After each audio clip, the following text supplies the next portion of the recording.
thumbnail right there. Do we look the same?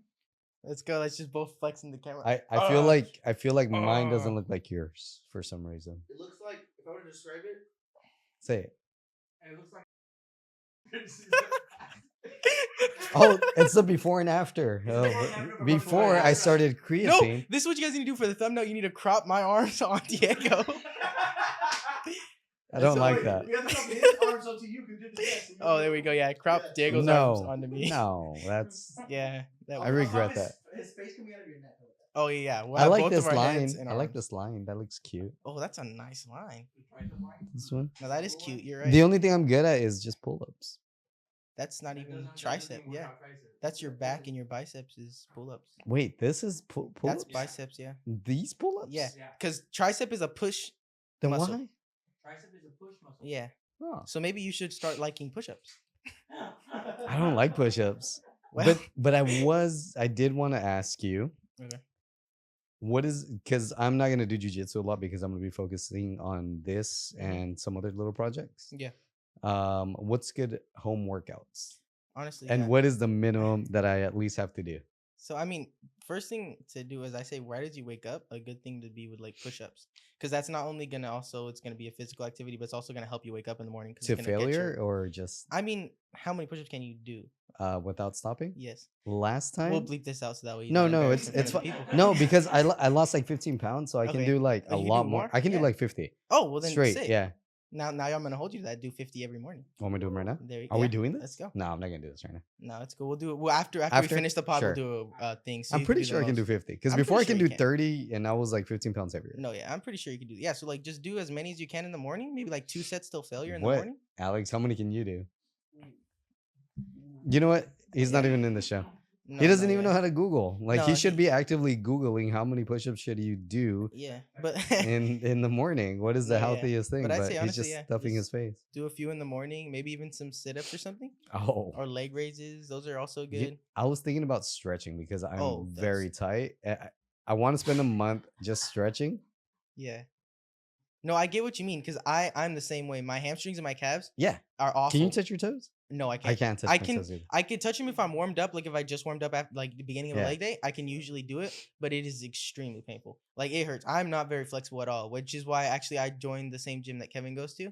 So I'm over there, and Oh, yeah, the I'm really yoga gym. You shouldn't do that. It's demonic. No, no, no. I actually stopped doing that. Yeah, they wanted me to be an instructor, but I said it's okay. I'm not It's too much. comfortable touching. Other Well, you men. weren't flexible, so why No, yeah. That's were why. they like oh, this is the instructor? Yeah, this is what you're not supposed to look like. He's gonna be at the Yeah. beginning in the front of class saying like, "Don't This look like this example. guy." Okay, Yeah. I got you. Yeah, but anyway, yeah. So So I push-ups. realized I need push-ups. Yeah, push-ups, push-ups yeah. are good. You could like push-ups. You do different variations of push-ups, right? Honestly, I feel like I do the ones that I put my hands on the floor Mhm. and then my body goes down and then I go back up. Oh yeah, don't do those. Those are bad for you. Yeah, that's that's the worst type of push-up to do. See, my favorite type of push-up is there's a bar up there, and you just grab it and you do a pull-up. Yeah. No, yeah. A pull-up. I like pull-ups. I Yeah. can't do that many though. Pull-ups are the best. I can do like I'm not trying to brag, No, yeah. but I can do like 2 in a row. No, I'm kidding. No, I can do maybe 5, 6, 7, That's pretty good. depending. No, yeah. I think the most I can do, I don't know how the most I can do, but like normally during like a working set, I could do like 9 with like weight strap. So like 9 with like 10 Whoa. pounds. No. But that's not that much. I take off my shoes before I do pull-ups. That way Oh, I have really? less weight. Yeah. That's interesting. Yeah. That's definitely a strategy. I feel like I It should try is. that. What I'm gonna do is I'm just gonna take off like any heavy thing I'm wearing, and then I'll just add more weight, so that way it looks like I'm doing more. I should do that. I Yeah. should take off my I'm gonna take off shoes. my necklace, my bracelets, everything. And I'm then- gonna cut my hair, and then I'll do the pull up. Thank you for the haircut. Oh, I for really sure. appreciate it. Yeah, It's been a while, but No, I appreciate the business, bro. of course. I appreciate it, man. What It's been is- a while since I cut your hair, so I know. it's been a minute. Yeah. No, yeah. No, don't take it personal. It's just No, I take it convenience. very Right personal. after I was work. this close to shaving your head bald, but I didn't. Well, thank you. And everybody watching, he cuts hair. Yes. Not women's hair. No, I don't do women. I just do men. Haircuts, right? Haircuts. Right. That was kind of unexpected. It's all good. Yeah. You good? You feel a little tense, a little nervous? Just a little bit, yeah. The cameras or the mics? I'm surrounded by. I've a lot never of men. introduced anybody because their name is on the like. Okay, if you're looking at me right now, Where's the camera? Right here. Okay. His name should be like down here. So you should know that his name is. Anyways, thanks for the haircut. I really appreciate it. Of course, bro. Appreciate it. Wow, I can really hear that. No, it's okay. It's good to know. Just stand up next time. I'm telling you, man. It's a second day on the job. It's hard to It's find. a second day. It's hard to find good It's people. I fine. understand. I really appreciate his help, but No, yeah. you know, when you're desperate, Hey, you gotta do what you gotta do. Yeah. That's how my boss feels about me. I get that. Yeah. So, have you always been into fitness? Yeah. I mean, not always. I really started like during the pandemic, like 2020, as Alex was like going on runs, and I was like, I want to do that. So I started going on runs and with him and doing like little like exercises, like little circuits at home. Yeah. With him after our runs, and then I started to see like my abs started to come in, and I'm like, I that haven't- looks amazing. I want all my body to look like that. So I was You like, want abs all over. yeah, I want abs everywhere. So I'm trying to get a 6-pack on my neck. I'm trying to get a 6-pack on my back, or just anywhere I can get muscle. I've Yeah. never seen my abs. No? I've felt them, but I've never seen them. I Yeah. can't feel them anymore right now. But Oh, yeah, it's tough. Like honestly, the only way that I have kept, like I feel like genuinely I've kept my abs is usually whenever I'm trying to get lean, I have a surgery and then I lose a lot of weight, and then I like come back and shredded and I'm like sick, and then I just eat food and it stays like that, you know. So it when works. you had, I might do the same surgery as you. No, yeah. Yeah, honestly, I recommend it. Highly recommend. What Yeah. happened with that? Why did you have to get surgery? So I have a intestinal. I have an autoimmune disease. It's called IBD. So it's irritable bowel disease. So what that is I have IBS. So yeah. we're kind of like. so the it's like same. that, except it's like all the time. Oh, So my colon, my body didn't recognize my colon as a part of my body, so my body was attacking my colon. that's crazy. So, What, yeah. what did that feel like? It felt awful. I hate like eating was the worst. I love eating. I Right, love right. food. Having that made me like literally despise eating. Like No, there but were what days, did like, the pain feel like? Was it like I felt the like stabbing pain? extreme stomach cramps. Oh, Like I didn't want to get up off the couch. I didn't want to leave the house. I didn't want to go nowhere. is this rare? It's actually more common in America now than it's ever been. Because all the Because processed all food. the processed food, like it's just so bad for you. Like your body is not meant to digest these foods, and it's being put out there for these young kids. So there was actually a kid in the hospital when I was in the hospital. Yeah. He was, shoot, how old was he? He was like maybe 8, and Whoa. he had to get the surgery. So that was before I had gotten the surgery. That was like the first time I was. If ever you in want the to take him hospital. off, you can take him off. I'll just let you know to get Oh, closer okay, to the for sure, mic. yeah. That was the first time I was ever, and it sounds cooler with it on there. Yeah. Never mind. That was the first time I was ever in the hospital. Yeah. Was with that, and yeah, that kid was needing the surgery. Like he was young, and it was just like that bad that he needed to have the surgery. So, which is like it's sad, you know, because I mean I was like older right when I had my surgeries, so I was kind of like it was a little bit. I wouldn't say easier, but it was easier because I was older, right? Yeah. So it's kind of like okay, I have to manage it, you know, because I'm older. This is my problem, right? But when you're a kid, you know, you don't Yeah. really understand. And it was just, it honestly, like now, like at the time, I wasn't, not to say I wasn't worried about the kid, but it's like I was kind of like, when you're kind of going through the same thing, you're just like, I hate this, you know? Yeah. But now I realize, like looking at that kid, what I had to go through with all my surgeries, I'm like, man, as a kid, I wouldn't wish that upon anyone. I wouldn't wish what I had upon my worst enemy. Like, Whoa. it's not fun at all. Like, Who is your worst enemy? it's actually that guy right there behind the computer. Your brother? Yeah. no, I love you. Nah. Love you, bro. Dang, dude. And is it just the type of food that we eat? Like, can it happen to anyone at any time, or is it? So it's genetic. So my family, they're like, I have family members that have like similar things, Yeah. but not as severe as I do. So like my grandpa, he'll get like ulcers and stuff when he gets sick or when he gets stressed and stuff. So he'll get that. And it's kind of like along my mom's side of the family. And there is Oh. actually someone on my dad's side of the family, a cousin, and she has a similar thing, but it's not as severe as I do. Yeah. But yeah, it's a number of things. There are definitely things that I probably shouldn't have done that probably progressed it. Like I had a lot of Yeah. pre-workout and stuff that I probably shouldn't have been taking at Oh. the time. Did I And tell you the Mom, time? I'm sorry, but but yeah. So it was the pre-workout definitely didn't help, and that definitely caused the inflammation to come back because there was a time when it was bad. I was having flare-ups, Mhm. and then I stopped taking the caffeine and it wasn't as bad. I would stop taking the pre-workout and wasn't as bad, and I was like, okay, I feel good now.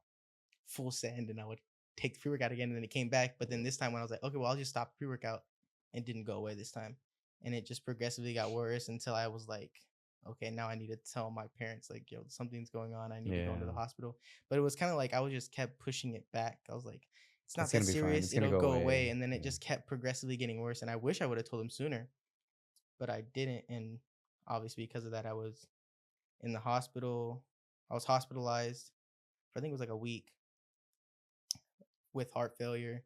Heart failure? Heart failure because I was taking medication because I went to a GI doctor and he Okay. told me, yeah, this is pretty bad. Like they did a procedure to see how bad it was, and he was like, okay, I'm gonna give you this medication.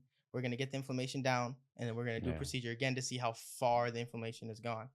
And so we did that, but the medication, because it wasn't a strong medication as severe as I needed it, it was oral. My body was solid as a foreign object, and my body was rejecting it. Whoa. So my body was rejecting the medication along with fighting my colon. So it just sent my body into like to shutdown mode. Yeah. So my heart wasn't contracting hard enough, and because it wasn't contracting hard enough, it had to beat more. So I was having like a resting heart rate of like over 100. Whoa. I was just sitting on the couch dead to the world, and I was Damn, man. yeah. So it was that bad.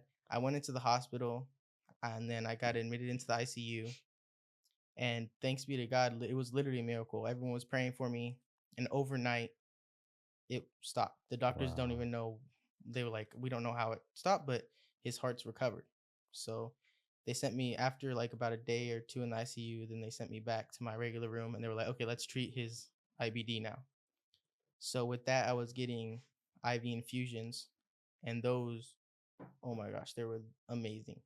So I was taking IV infusions along with some steroids to help.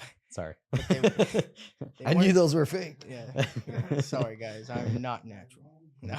But yeah, so I was taking IV with the steroids and stuff, and Yeah. that was helping me so much. Like, it was a complete 180. Like, everything was back to normal, and it was great. So I went home, and actually, the day I got back was Gabriel and Victoria's wedding. Wedding. Yeah. So I was at their reception. I was there yeah. too. Yeah. Yeah. So that was the day I got out of the hospital, and I was there. That's crazy. Yeah. Didn't I offer you with You probably did, but I didn't take any because I'm a good person.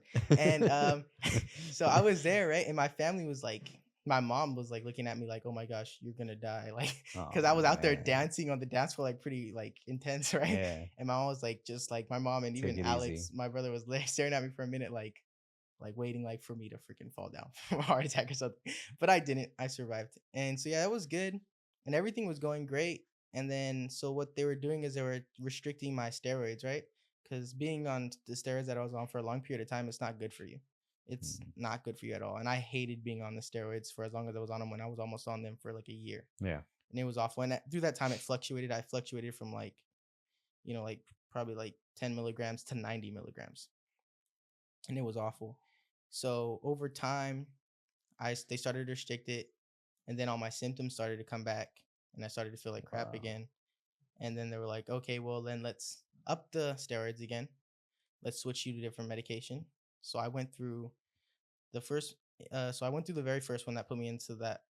I went into the hospital with heart failure with, and then I took the infusions, which were, in my opinion, the best medication that I took out of all of them.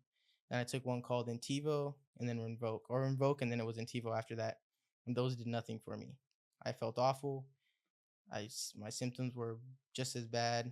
I was having to stay on like 90 milligrams of steroids just to mitigate the inflammation. Yeah. And the steroids made me feel like crap. My acne was awful. My face was fat. It was the worst thing in the world, right? And at the time, I didn't think I looked that bad. And I would look back at pictures and I'm like, my gosh, that guy needed to hop on a treadmill and run until he looked better. But yeah, so I wasn't working. And then the doctor said like, yeah, next step, you're going to need surgery. So I was like, okay, for sure. We'll handle, Yeah. So how many surgeries did you get? 3 surgeries. Yeah. You've already had 3? Yeah. So I'm finished. Are you done? Yeah, I'm done. Finally. Wow.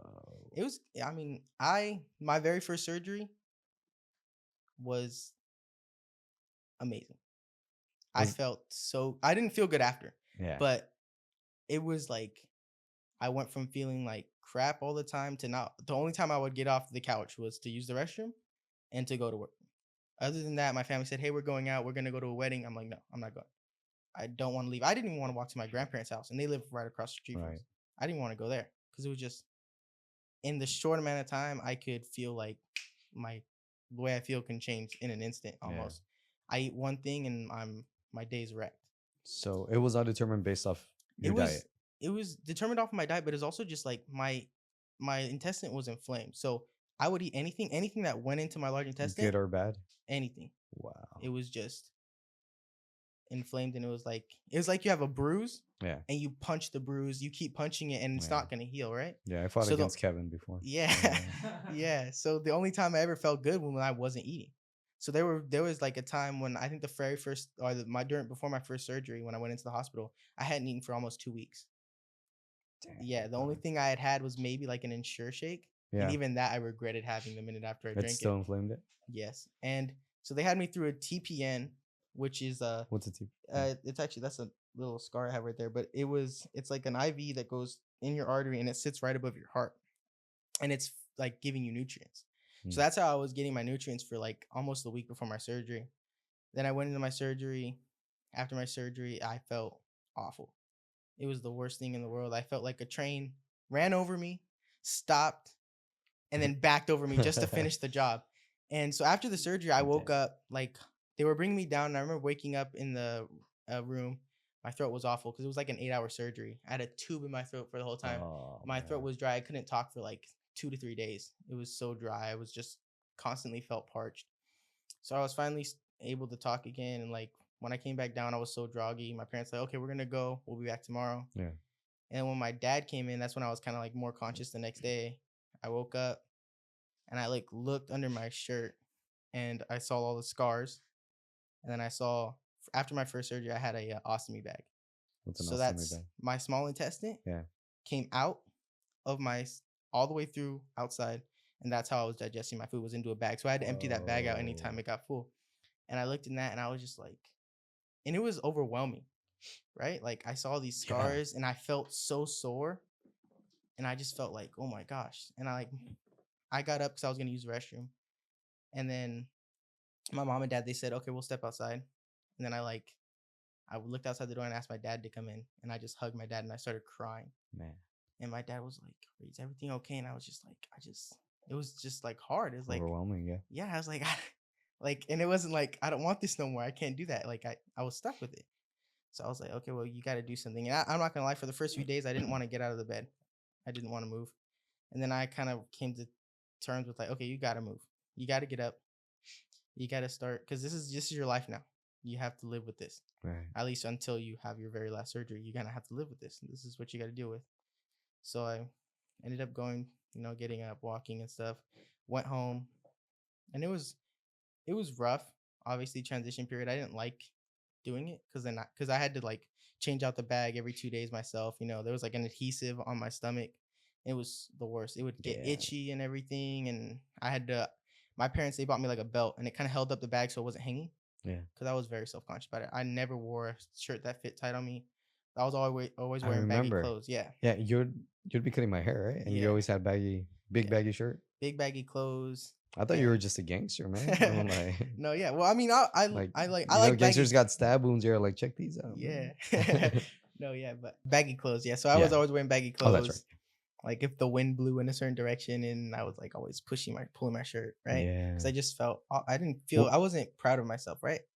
And but physically I felt great because my body was finally operating at what was the new 100%, right? I remember during one of our haircuts and after your first surgery, I'm like, dude, how do you feel? And you're like, dude, I feel amazing. I'm like, okay, most people don't say that after surgery. I was like kind of tripped out. But it was awesome. It was like my body was finally able to take my food and use it.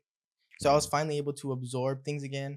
And I remember after my surgery, I started working out again, right? And I started working out again. And it felt amazing. Like I was like finally able to work out. I wasn't like having to stop 3 times during my workout to run inside and use the restroom because I felt like awful. I didn't have to do that. Like I was like my day to day was no longer determined on how my digestive system felt and the urge to use the restroom. It was no longer determined on that. So how old were you when you started feeling that? 17. And how long did you have that for? So it started like when I was 17 is when it started to happen. Oh, okay. And then kind of, it was like up and down, right? and then like towards the end of when I was 17 is when it like really So started. it was a to get pretty bad. short time frame. Yeah, it of all was this a pretty happening. short window. I want to say it was 2023 when it started. When I was first went to the Yeah. hospital, it was 2023. It was May of 2023 was the first time I went into the hospital, and then after that it was fine. And then I went back into the hospital at the it was bad. And then I went back into the hospital at the beginning of 2024. It was around January, February, I think. February Yeah. was when I had my first surgery. I remember that you told me. We'll continue with the other two right now. No, yeah. That during your first surgery, Father John came to give you last rites. Yes. What was that like? It was honestly the first time I think when last rites really hit me was the very first time I was in the hospital when I had the heart problem. Oh yeah. Because yeah. Father Carlos came in, he gave me last rite, and I remember when the doctor said it, like it hadn't really settled in. Like he said, like there's a problem with your heart, it's not good, and like he was kind of alluding to my parents, like it can either go up or it's going down. Like there's only two ways to go: either he's on a transplant list or his heart's gonna recover. So it's like one or the other. And my dad was really like, you could tell, obviously, you know, your parents are like, whoa, right? My mom wasn't there; it was just my dad at the time who was there, Yeah. and he called my mom after and he told her. And I don't know, for me, like it didn't really settle in. I was like, I told my dad, like, Dad, it's gonna be okay, you know, it's fine. And like when Father came in and gave me the last right before they were moving the ICU is when it started to hit me. It's like I could die. Yeah. So I started to tear up, you know, on the way, and I was praying, and I was like, I could die, right? But I was like, I got the last right. So if I die, God willing, you know, at least hopefully I'll go to purgatory, right? Yeah. But it was just like, you know, Yeah. I mean, it's not like I could change it, right? Yeah, you got to do that purgatory time for all that pre-workout you took. Yeah, he's gonna be like, you thought pre-workout was nice? Like you thought leg day was bad. Welcome to purgatory. Yeah. Leg day every day. Yeah, he's like, you're sleeping on the leg press. You're not going anywhere. No, yeah. So that's honestly when it really hit me. And honestly, like after that, sadly, honestly, after it happened for a while, it's like I kind of became numb to it, which is I wasn't a big. I mean, I didn't Numb like to, right to what? to like the whole like being hospitalized and Oh, having I the see. issue. I kind of became numb to it. I was kind of like whatever, you know, Hmm. like and I kind of overdid it because, you know, they always say like, well, it's God's plan, right? Mm-hmm. I kind of overdid that. I was like, well, it's God's plan. He'll take care of it. You know, whatever he wants is gonna So happen. you just became indifferent instead Yeah. of So it's not. hopeful. So I Yeah. wasn't like, instead of like acknowledging, okay, my emotions on how I felt about it, Yeah. I was dismissing them and like, this is God's plan. It's gonna happen, right? And I wasn't leaning on God and asking God, give me the strength to go through this, or leaning on my family and telling them, hey, I'm struggling. You know, this is hard. You know, I don't enjoy this. I'm having trouble. And I wish I would have, because looking back, honestly, I feel like my parents had it harder than I did. Because my parents, as a parent, all you want to do is make sure your kid's okay and you want to Exactly. protect them. And they couldn't do that. There was nothing they can do. And looking back, I wish I would have let them in more. And I wish I would have told them, you know, let them be there for me emotionally, at least, right? Yeah. And I really wasn't letting them do that. And that's honestly, I feel really bad about that, because I wish I would have. It would have obviously made them feel so much better because they would have felt useful. Yeah. And it would have made me feel so much better, because the only time I would lean on them when I was completely overwhelmed to the point of tears, crying my eyes out, overwhelmed, not wanting to deal with another day. Yeah. I sympathize with your parents. My kid, she's 12, and I can tell when something's wrong with her. Like I've seen her since she was small, and I'm sure parents can say, I don't have a teenager yet, but but I know. And you know, I'll ask her like, hey, are you okay? Do you want to talk about it? She's like, no, I'm fine, I'll be okay. And I'm just like, a part of me is like, I can help. I can make things a little better, or at least that's what I want. Mm-hmm. So yeah, I can definitely sympathize with your parents. That really sucks when you want to be there. Not that you you know, took him from that, because you wanted to be strong. Yeah. But yeah, it's good. It's good too.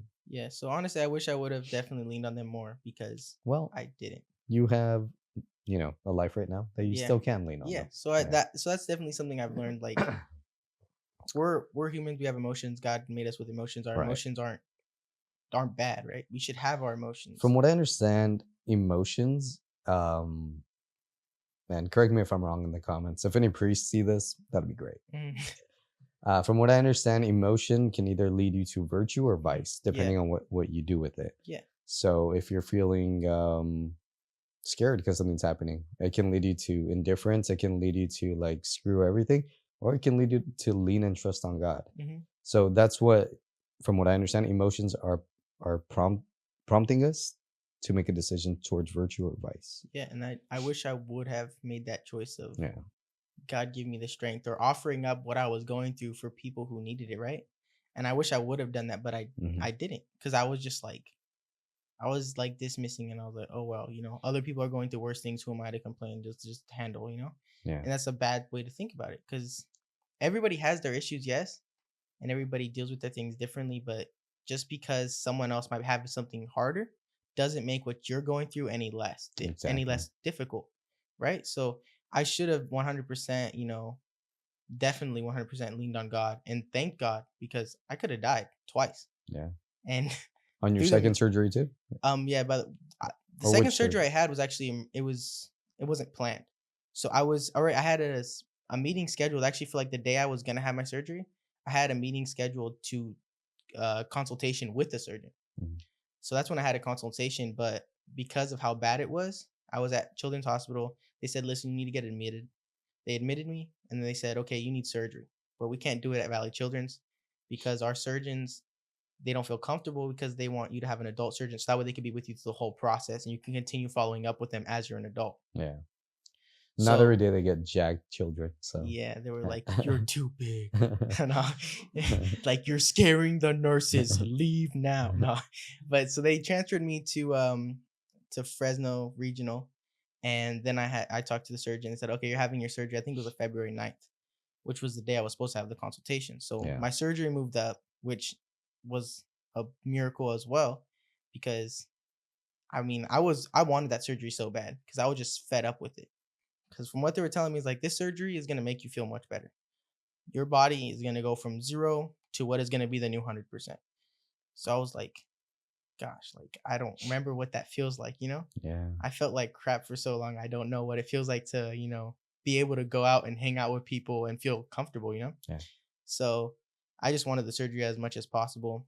And they got moved up, and I had my surgery. And yeah, so I had my first surgery. That one was good. Went back to work after that. That's when you had the That's when I pouch, had right? the ostomy bag, yeah. So I had that. That was a transition process. On the second one, did they put your intestine back in, or No, so the second one I still had it. So the What- second one, what they did was they took my intestine, the bottom of my small intestine, and they brought it down, and they folded over and connected it, and so that way it made like a pouch. And then they cut my intestine in half, like right above that pouch, and it came out my side again. wow? And then I had the bag. That one by far I hated that one so much, because it was just the worst. At least with the first surgery, the intestine was coming out more, so it was easier to put the bag on and everything. Yeah. But when it wasn't, it wasn't. So my skin was burning, and it Kind of was a awful. dumb question. Do you feel when your intestine is being touched? Like, can you feel your intestine? Not really, no. You Okay. can't feel it. There's Yeah. no nerve endings on that thing, right? No, not really. Nothing like, no. So it was honestly like, even like the skin around it, Yeah. like for a while, I couldn't really feel much about the skin around it either. Crazy. Like even like the bottom of my stomach, for like a while after the surgery, like it was like, Numb. I couldn't feel nothing. I would Wow. pinch it, and didn't really feel much. But yeah, so it wasn't. So it just looked weird, because as you're cleaning yourself, you're like, I'm supposed to feel something.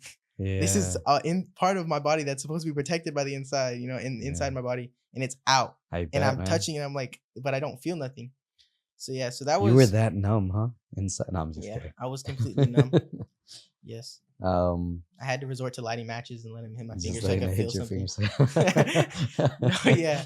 So that one, yeah. Oh, I'm sorry. Go ahead. No, yeah. So that was my second surgery, and then my last surgery was the reconnection, and that one. Was it a much easier process? Oh yeah, that one was a quick surgery. It was amazing, because they didn't. If you want to leave this in, you can, but they took the catheter out when I was already asleep, so I didn't have to deal with them ripping the catheter out when I was awake. Oh, I bet, man. That's good. That was awful. The worst Yeah. feeling in the world. I bet. I've never. That was had almost that. as bad as the condition itself. I was kidding. No, but it was awful. Yeah, so I hated that. That was definitely the worst part of my surgeries, was that. But At the last one, they took it out before I was even awake. I woke up and I'm like, sick. It was amazing. I was like, you guys are awesome. And it was at Clovis Hospital too, which is way nicer than any other hospital besides Valley Children's. Oh, Clovis is awesome. It's beautiful in there. It's so much nicer. I had my own room.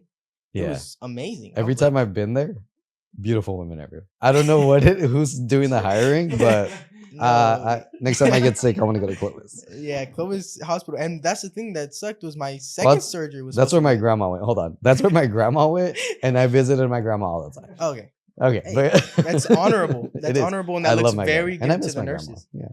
Honorable visiting grandma. Yes. Yeah. And then you could be like, yeah, I'm just here visiting my grandma. Yeah. There you go. Yeah, doing a quick fact check. And They don't hire the most. No, I'm kidding. I'm just getting a bunch of Wait, are you fact checking something? No. Yeah. Oh. And Well, remember, use the microphone so the people at home can hear. I apologize for that. No, it's good.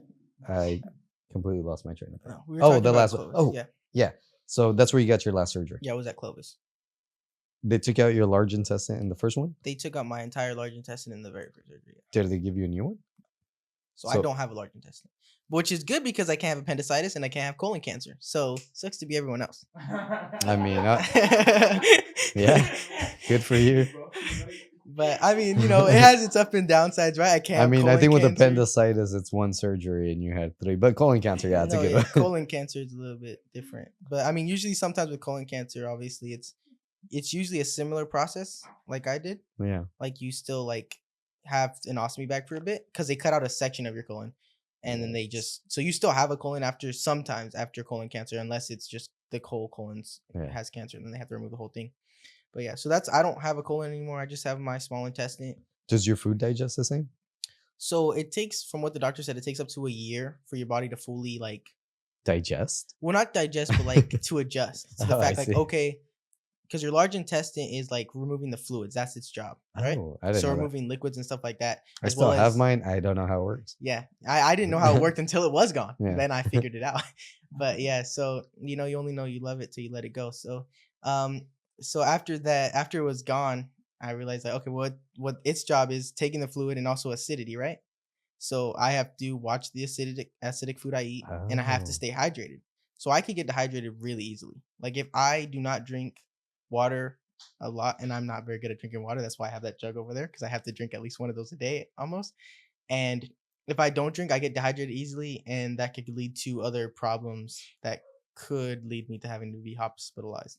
Luckily, I haven't had to yet, but so yeah, so I can get dehydrated really easily and stuff like that. But it's my body eventually. Your body is crazy. God made your body in wonderful ways.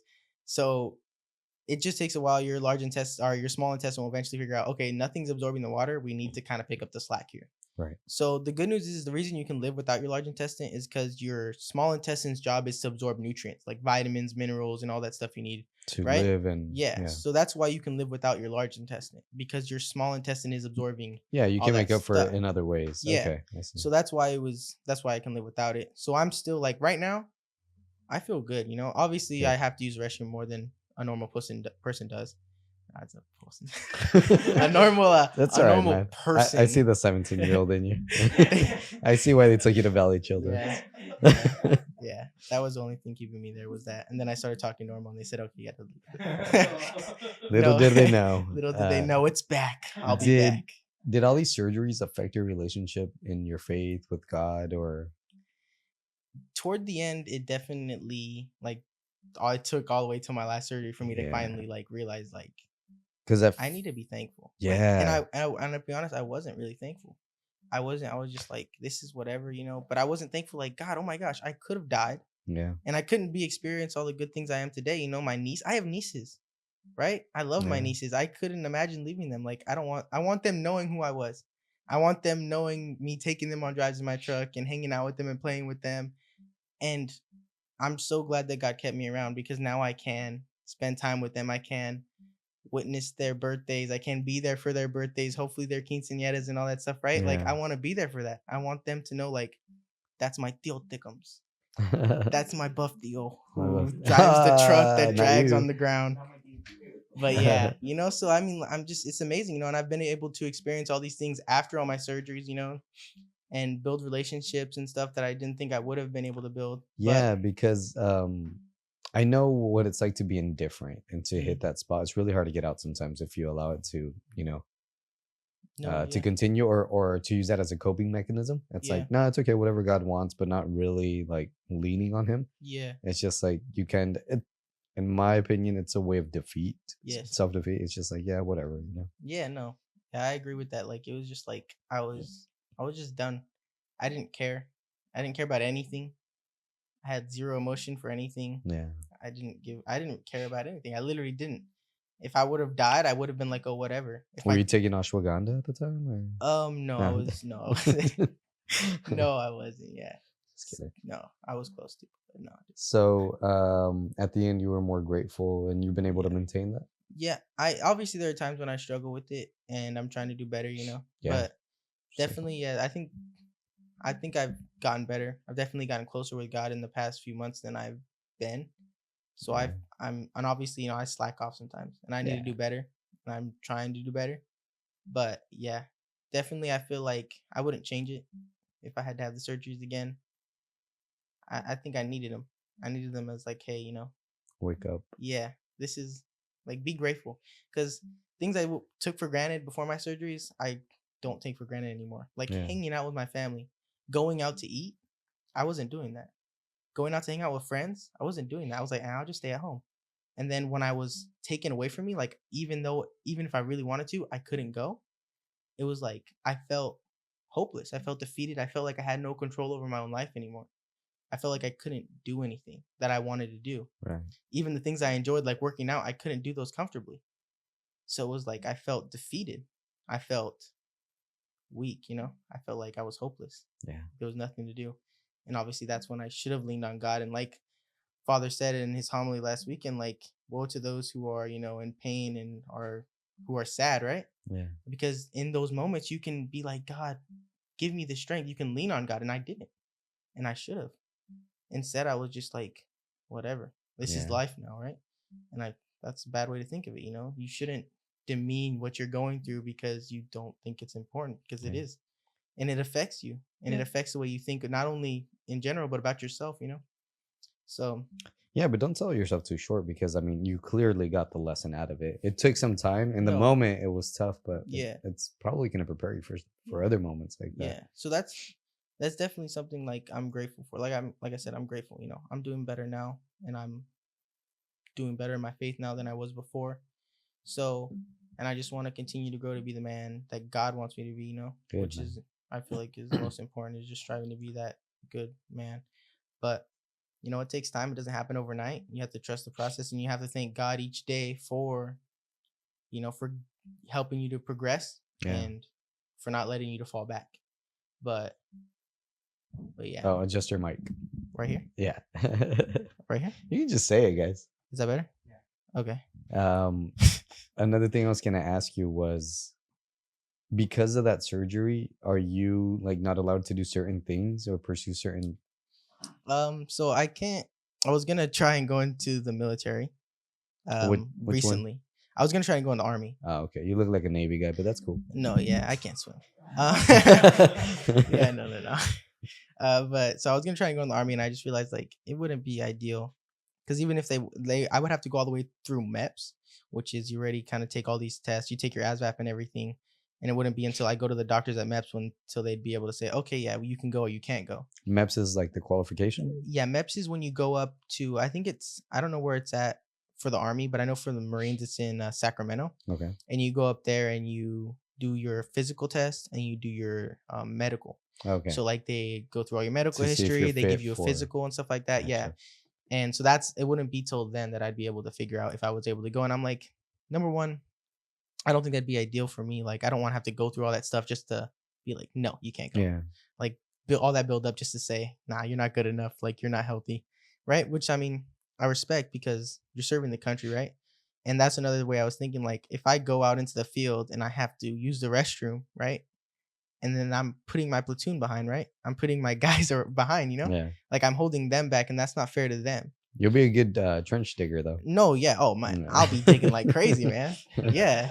You give me Um, some coffee and some beans, and bro, I'll be digging like forever. Dang, But that sucks, man. When did you want to join so, the army, and so how did you feel when they told you that? Like, yeah, you can't do that no more. it wasn't really well, it was just recently when I was looking into the army, because I was Oh. kind of like, I don't know, I felt like I'm behind. I need to do something. I need to have a backup plan. I just need to do something with my life, right? Is the way I was kind of thinking, right? But It's a good way to think. yeah. Yeah. So that's what I was doing, but then I realized, yeah, this isn't gonna be. It was kind of a little bit of what they were saying, but they were also saying like, we can't give you a for sure answer until MEPS. And I was just kind of telling myself like, yeah, this isn't gonna be. It's not gonna be ideal, and especially going through basic, it's not gonna be ideal. Because in army, the way it goes is there's 3 phases, and if you don't complete one phase, if like one person's slacking off during that phase, your whole platoon gets stuck behind, and they have to stay in that phase, right? Whoa. So I forgot it's color coordinated, right? But so there are some people who don't finish all the phases before they finish boot camp. So they're like, oh, like I only made it to yellow. I think it's yellow phase is like the second one. Like I only made it to yellow phase. So I was in yellow phase for like 2 months. And so I didn't make it to like the last phase, which I think is like green phase. I could be messing it up. Sorry for the army people. Well, they didn't accept you, so it's okay. Yeah, so they didn't accept me, so I don't care. I'm just kidding. No, so that was the thing, and I was like, yeah, I don't want to be the guy holding my people behind, and it's not like because I'm not trying hard enough, but it's because it's just who I am now, right? Yeah. So it's like, yeah, I'm okay. It's not, and to be honest, I don't know if I'd be good at. I don't know if not that I wouldn't be good at it, but I just don't think it'd be ideal for me, right? So I was like, it's okay, because I was gonna go into the Marines a long time ago, and that was like way before all the medical stuff happened. And then I ended up backing out last minute, and then all the medical stuff happened. So I was like, well, it's a good thing I didn't sign, because then I would be on my record. I'd be medically discharged from the military, from my understanding. Do they give Purple Hearts for those? No. No. Dang. Yeah, no. Yeah. So I was like, yeah, I'm not gonna. I'm glad I didn't sign up or anything then. And like I said, if I can't do it now, that's okay. It's not in God's plan for me, so that's okay. Yeah. But I mean, I've always wanted to serve, so that's why I'm trying to hopefully one day become a police officer is the goal. That'll be I good. feel like, yeah, that'll be like a better way, more ideal way for me to serve, and then it's more in the community, right? So I'm able to kind of get active with people and be like, hey, how can I help you, right? Be of service to others. Because I feel like honestly, for me personally, that's the one way I feel accomplished is like by just like being able to help people Serving and others. seeing what I do, right? Like being done, if that makes sense. So like that's why I like working on vehicles and like working out, because I'm able to see the progression, right? Yeah. Whereas like with a desk job, personally, I'm just not. I like physical work. I like to get my hands dirty. I like to feel accomplished at the end of the day. Not that those people don't feel accomplished, because they do so much. I did But office work for so many years, and I never felt accomplished. Yeah. I felt good when like I had a stack of papers and I put them away, but then I'm just like, yeah, what now? I just feel like, yeah, it's just yeah. Majority of men are wired in a way like they want to feel accomplished. Like I did that. Like they can say like, yeah, see all the wood over there? Yeah, I threw it all the way in the mulch over there. You know, like it's just like it's that physical. That's funny because it's even like little dumb things like that. Yeah, like I moved that rock, that big rock over here. It didn't even need to get moved, but I did it. Yeah, and we're so proud of it. Honestly, yeah. That boulder over there, I rolled it all the way down that hill and it splashed in that pond and it looks sick. Have you seen those reels where dudes, it's like 8 dudes and they're just all they're trying to do is throw this big old boulder. And once they do it, they celebrate like they won the Super Bowl. That's like the greatest thing in the world. Like, it honestly is. I was like, I don't know. And women think it's dumb. It's awesome, bro. It's awesome. Throwing rocks in the ponds is one of the best things in the world. It is. Yeah. Yeah. Was it just that you can't do, or? Yeah, I mean, there's obviously like there's medication I could take that could kind of make me a little bit more normal, slow down my digestive system a bit, so I can do certain things. But there are like things I don't like. Like I don't want spicy food. I can do it. I just don't want to do it. Yeah, because my large intestine would kind of take up that acidic stuff, right? Oh yeah. So I can't exactly do that no more. So. You know, it's not exactly. And I take some things you got to give up, huh? Yeah, some things I got to give up. But I mean, it's good. You know, I would much rather give it up than not give it up, because it's definitely a double-edged. That's not fun. But I don't have to elaborate there. I'm pretty sure you guys know what I'm talking about. But so yeah, so I don't. So there's certain things I can't do, but it's not like to the point where I'm like, gosh, I can't do that. It's like, it's okay. You know, it's not. I'm good. Spicy food. I like spicy food, but I don't need spicy food to survive. So it is what it is. So I'm not too bummed about it because there are things that I can do that I couldn't do. So I'm like, I kind of weigh out the pros and the cons, right? Like Yeah. I have way more pros than I do cons. Spicy That's food, who cares? good I for can you, work man. out now comfortably. Yeah. I can go on runs now comfortably. Before I was going on a run and I'd have to run into a place to use the restroom in the middle of my run and that would ruin everything. I'd get so Yeah. frustrated and mad. And it's like now I don't have to do that, I feel good. And yeah, so I just, little things, it's not that big of a deal. Just spicy food, who cares? Just spicy. Yeah. Yeah. It's not. I've been learning a lot about detachment and how we're supposed to detach from everything except God. Yeah. Well, the only way that we can fully attach ourselves to God is by detaching from everything. It doesn't mean that you just completely take it out of your life, but it's one less thing that you have to worry about. Was this a big lesson in that? Sounds like it. Definitely, yeah. It was definitely like, yeah, I need to. And it's also like kind of like that. I think Kayla talked about in her podcast, like self-denial, right? I feel like that's really important, especially for men, because as men, we're called to be the Christ to the church, right? We have to lay our lives down. So we have to be selfless, right? So by denying ourselves, and like that's why I feel like things like fasting and stuff like that, or giving up like foods that are like sweets or something like that, is really important. Or giving up like things that are gonna harm your spirituality and your soul would be important to give up, because like you're denying something that you want, right? Yeah. So like let's say you're like gonna fast for a day, right? You're denying the urge of hunger that you want to eat food. You're telling your body no, which is really beneficial. And I feel like that's good, especially like for people who struggle with bad habits, right? Would be like deny yourself in the little things, and then eventually denying yourself in those big things is going to be so much easier because you've already built up that self-discipline of telling yourself, no, you're not going to do that. It's funny. It reminded me of a talk that I heard. It was Father Larry Richards. Funny enough, he wrote the Be a Man book, and he worked at a Catholic school, and he was also a coach of a football team. And obviously, he would hear all their confessions since he was also a priest.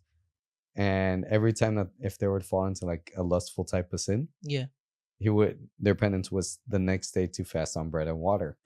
So since they all kind of fell in that, when they had to eat bread and water, they're like, "Oh, Father Larry."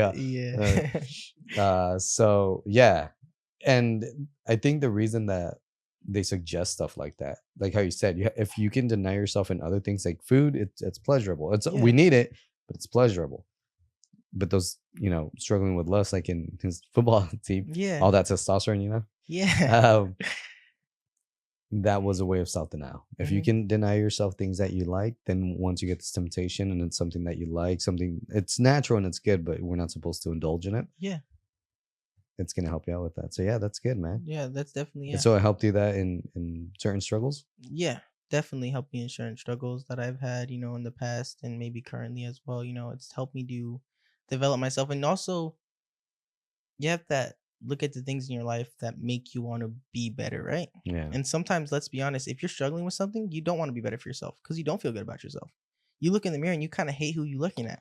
Yeah, it's funny. I think Jordan Peterson talked about that once about he says people are more likely to make sure that their pet is taking their medication so they can get better than take their own medication so they can get better. Yeah. And it's like a human wiring thing that we worry more about other people instead of ourselves. Yeah. Yeah. So that's why I feel like you have to find those things, like reasons you want to be a better person, right? Reasons you want to be, do better, right? So you have to find those reasons, and you can't. And it gets hard at times because you're like, what do I don't want to like? Because deep down, if you have a habit you like, and obviously you like it if it's a habit, right? Right. You don't want to change. A majority of you doesn't. There's that small part of you that wants to change. And I don't remember, I think it was a card I got in the confessional from one of the priests, but it says you have to ask God to give you the want to change, right? Give you the want to change. Yeah, so like God, because let's be honest, if it's something you've been struggling with for a while, you don't want to change. You don't want it because it feels good. So you have to ask God, help me to change, give me that want to change, and let that little want that I do have fill my soul. Yeah. Right. So that's what you got to do. You got to ask for that strength. And at the end of the day, we're weak. 100%. We can't do it by ourselves. Yeah. We need God. And so many times, especially with guys, we have that male pride, of I can do it myself. I need to do it. It's not anyone else's problem but mine. I have to be a man and take care of it. That's not how it is. We need we need God. I find that a common theme at our church. Once the men start understanding that, it's that whole. I think it's Ephesians. The women be submissive to your husbands, and I probably butchered that. And husbands, lay your down life for your wife. Yes. Fact check that, because I don't read the Bible. I mean, I do, but not. It is in Ephesians. Haha, I lie. No, yeah. And yeah, so what, working in the youth and everything like that, I realized that guys have this mentality that I need to solve this problem because we're not used to like letting people help us. To an extent, that's fine because we should be able to find, solutions to problems. Yeah. But when it comes to problems of spirituality, we definitely need to lean on God. And honestly, anything can be a problem with spirituality. Yes. Anything that's happening emotionally or physically or anything, it affects our spirituality. Yeah. The way that we react. Once again, like, if we feel like crap one day because, you woke up late, you can allow that to determine how you get. Are you going to live that day virtuous? Are you going to live that day thankful, regardless of your? Because I have neck pain right now because that's the wrong. That's or are you gonna like complain about it and like do your job crappy or snap at your kids or your wife because you're upset because this hurts, So any little thing anything that's happening to us in the physical realm and emotional realm is definitely gonna affect our spiritual side. And that pride that you mentioned, that male pride of like, nope, I got this, I can figure this out, I got this on my own, definitely affects us, and it digs us deeper in the hole. But yeah, for me, I've been praying a lot for, excuse me, for obedience to follow God's will. Gosh, I gotta clear my throat. Sorry. No, I got a water. I think I got it. Sorry about all that phlegm. I've been asking for obedience to follow His will. Yeah. And also for full trust and faith in Him, because I think that's the only thing that will combat that type of ego. That I can do this on my own. Yeah, because it's not good. Like, there's just one song. It's a rock song. I really like it, but it's called like "I Am My Worst Enemy," right? And he's talking about like how like in that song he's saying like he's his worst enemy, like, and in the moments he's defeating himself, right? And like so often guys do that to themselves, right? Self-defeating. Yeah, they look at themselves and they're like, "You're not doing enough," which is good. Because yes, you should be pushing yourself to be better. Yeah. But there's a certain point where if you're doing it too much, you're demeaning what you have done. And like you can't do that, because if you're always putting yourself down, you're gonna feel down. Yeah. You're never gonna be satisfied with what you're doing. Right? You should always reach for a higher goal, right? You should always reach to be better, but you shouldn't demean how far you've come. And I feel like that's definitely a problem that a lot of guys struggle with. I've definitely struggled with it because I've like looked and I'm like, I'm not where I want to be, but I mean, there are things that You're not happen. where you were, right? Yeah. So it's like if you would have asked me 3 years ago where I would have been, I would not be where I am right now. Exactly. But at the end of the day, sometimes things happen, and at the end of the day, they say God's like the divine comedian, right? So he's like, you have a plan? Guess what? We're gonna switch it around a little bit. This is me, Yeah. So yeah, it's like at the end of the day, it's God's plan, and yes, you can be like have goals, right? But don't get mad when those goals get changed because of life, because that's gonna happen. You don't have control over everything. You can't control everything. Obviously, if I could control everything, I wouldn't have had to have 3 surgeries, right? Yeah. But you can't control everything. But you have to take those situations, and like you said, you have to turn them to a place of asking for virtue, right? Yeah. And bettering yourself, and not dwelling in that and having self-pity and being like, why is this happening to me? Like, that's not healthy. That's not good, because if you keep putting yourself in that, you're just going to depress. Yeah. You're going to be like, oh, poor me. But it's like, no, it's not poor you. Yes, you're having a problem. Everybody has problems. Not to demean what you're going through, but like, this is a situation. What are you going to get out of it? Yeah. Are you just going to sit there and be like, oh, I'm so sad. This sucks. I'm going to listen to sad music because it makes me feel more sad. No, you gotta do something, right? You gotta get outside, go on a walk, feel the sun, Or run. You gotta go or run if you're crazy like that guy. And or just get under a bar and lift some weight, that's fun that too. kind of bar. Yeah. Not that bar. Alcohol is bad for you. if you have problems, If you have problems, look at the bottom of a Jack Daniels bottle. go to a bar. Yeah, man, that is awesome. That you've had all these realizations. Another thing that I think this is just everybody. It's not even just guys that we deal with is how much we beat ourselves up when we mess up. 100%. Maybe it is guys. I don't know. In men's group, that's a topic that comes up a lot. Well, back when men's group was a thing. Or every time I'm around men, it's just like, dude, I suck. It's like, nah, dude, I suck. And it's like we have a I suck competition. Okay, that's not bad. But we have a you know what I'm trying to say No, yeah, I do. of the like the despair that we go into. Mm-hmm. And that's another thing that man, it's so hard, but I work on it. Because every time I sin and I got to go to confession and I go weekly or bi-weekly, Mhm. I feel like I have to reach this low. It's not like this, and luckily these last month I've been pretty good at it. That's good.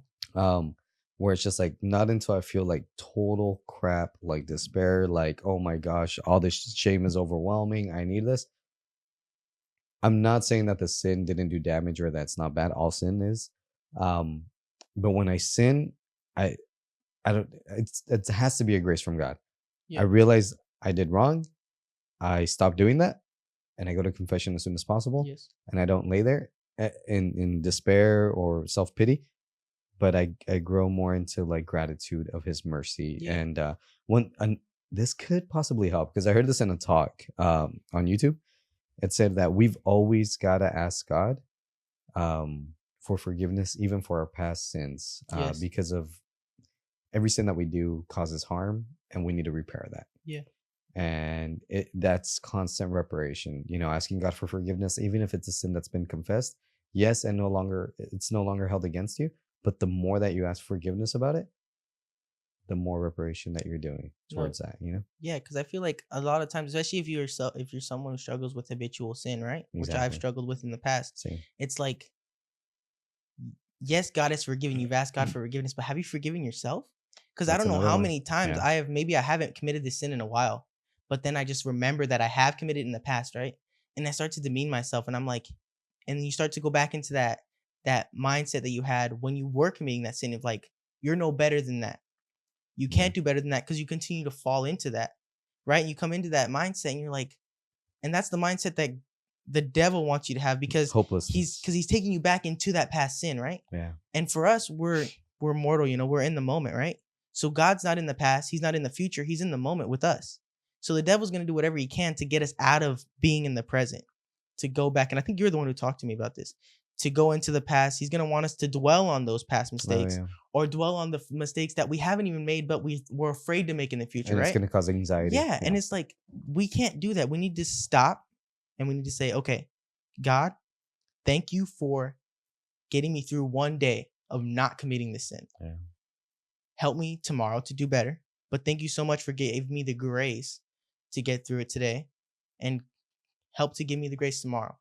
And that's a thing that we need to do is we need to live day by day. You need to be like, sometimes even moment by moment, man. yeah, it's like, how can I, like, yes, I did good today. You have to give yourself a pat on the back sometimes. Like, hey, yeah, maybe you had a rough day. You didn't feel so good, but you didn't fall into that mortal sin that you may have fallen into last week. Yeah. You didn't drive recklessly on the road. You didn't, you didn't cuss at anybody. You didn't backtalk to somebody, right? You did better. So you're not who you were anymore. Yeah. So good job. Obviously, it's one step at a time. Don't expect to make a big leap overnight. It's not gonna happen. That's another thing, man. Our lack of patience. Yes. And Sister Jessica in her episode 11, Excelsior. That's what Stan Lee says, right? Okay, because I've been saying it. I'm like, am I? It's funny. I think it's funny. Hope you enjoy it. She would say, I completely forgot my train of thought because of this dumb Stan Lee thing. What did I say? You were talking about Sister Jessica. Episode 11, but what were we talking about? We were talking about, oh gosh, now I lost track too. Excelsior. Yeah. Excelsior. Excelsior. What were you saying though? We were talking about patience. Like, patience. Yeah, that's what you're talking about. Yeah. Patience and like us not being patient with ourselves, because that's important. Well, not just with ourselves. It's oh yeah, she had said, why do you ask for patience? I'm like, because I know it's what I need. She's like, yeah, but it sucks. I'm like, yeah, but it's what I need. Yes. Because I go to confession, I'm like, okay, I'm not gonna sin ever again, which is what we're supposed Mhm. to be with that intention for. A week passes or a couple days pass or 2 weeks pass, and then boom, you sin Yeah. again. And then I just hold that I was never supposed to sin again. So closely. Yeah. And there's, gosh, I forget the saying, and I'm gonna butcher it, but the devil will remind you about God's mercy when you're about to sin, Mhm. and he'll remind you about God's justice when you fall into sin. Yeah. That's good. I never thought about that, but yeah, it's true. So the devil's always whispering in our ears, right? That's why when we mess up and we're like, no, like I'm gonna change, we hear that voice like, Yeah. who are you kidding? Yeah, You're and not that's gonna also why change. sometimes when you know you're about to commit a sin, you're kind of Yeah. you're thinking that thought in the back of your head is like, well, there's confessions tomorrow. Yeah. Like so I can go to confession tomorrow, but that's a bad way of thinking because then you're using 100%. confession as a crutch, not a clutch, a crutch. Yeah. You're like, oh, I could fall, but I could just hop on the confession tomorrow. Well, guess what? That's a bad mentality to have because guess what happens if you on the drive home tonight? Yeah. What's gonna happen then, right? So that's important. You can't let that kind of It's be so your determining tempting. factor. And it's true And- because I've fallen into that. I've been Yeah. like, hey, confessions on Saturday, but it's like that's not a good mentality to have because that's like God's my friend when I want him to be my friend. Yeah. But overall, what I want is gonna take precedent over my relationship with God. Yeah. Right? So you can't that's not I hate it when friends do that to me, when I'm like their friend and I'm there for them, and then last minute they change plans on me because someone else made plans with them. Even though I Yeah. already had plans set up with them. They're like, nah, I'm gonna go with this person. That makes me mad. But I do that to God every time when I'm like, confessions tomorrow. I'll just Yeah. commit a mortal sin and go to confession. That's a bad way of thinking. You can't think that way. Yeah. Because then God is that friend that we're just having whenever it's convenient for us. Yeah. And I mean, how often do we Yeah. like to feel that way? We don't. And the difference between friends and God is with friends, you're just like canceling plans, Yeah. which kind of sucks. But with God, you're actually offending him. Yeah, you're So hurting. you're saying like, I am going to offend you, God, because I know you're going to forgive me. Yeah. You're like, I'm gonna Like- offend you because I know you're merciful and you're Think gonna of any other relationship like that. Yeah, that's just wrong. Yeah. So it's Like- it's really hard. That's why. Man, I know I talk a lot about virtues. I'm still learning a lot, and I'm asking for a lot. Well, yeah. But the virtue of mortification is a really good one. Could you elaborate on that? Because I'm not gonna. I Yeah, don't really from know. from what I understand it, say it in the comments if I didn't explain this right. It's the virtue that helps you be mortified of offending God, Oh, okay. of committing sin, which leads to you wanting to make things right and you not wanting to do that again. Yeah. So Okay. No, yeah, that's good. Definitely, yeah, and I feel like it's good to have that kind of. mortification.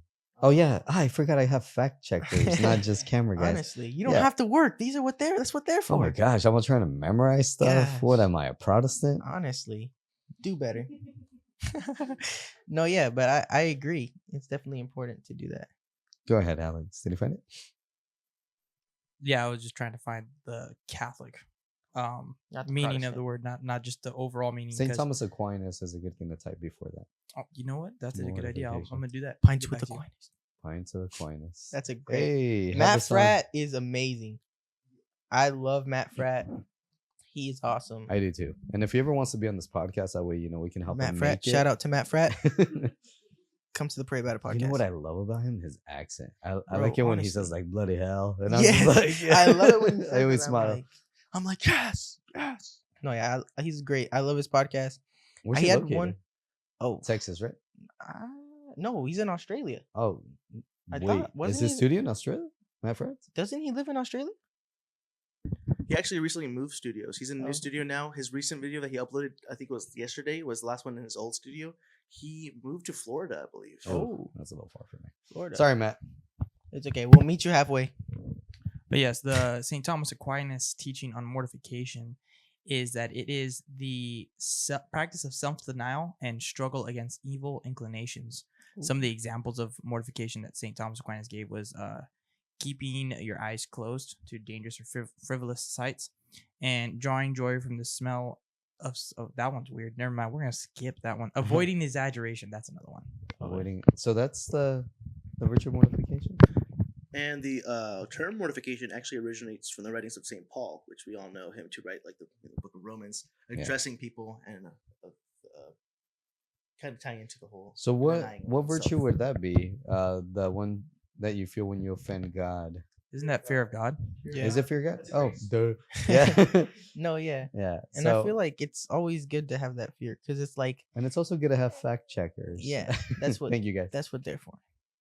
Yeah, it is. And Yeah, because 'cause- before I used to think it was like the fear of him condemning me, but Mhm. it's the fear of offending him. Yeah, it's the fear of like thinking of like the way a son looks at his father, right? Yeah. Like I never want to make my dad mad. Why? Because he's gonna look at me with that look of like disappointment. Yeah, Yeah. and it's like and whenever I disappoint my dad, like I feel like that's the worst. Like, okay, getting spankings, like fine, like he I got spanked and that was my punishment. But like when like you get older and your dad says I'm just disappointed, and you're like, gosh, just whip out the belt and spank me already, Yeah. please. Yeah. Don't be disappointed with me, anything but that. Like, and it's just like it sucks. Yeah. So we got to start thinking about that way because that God is our glorious Father, right? He's our eternal Father, Yeah.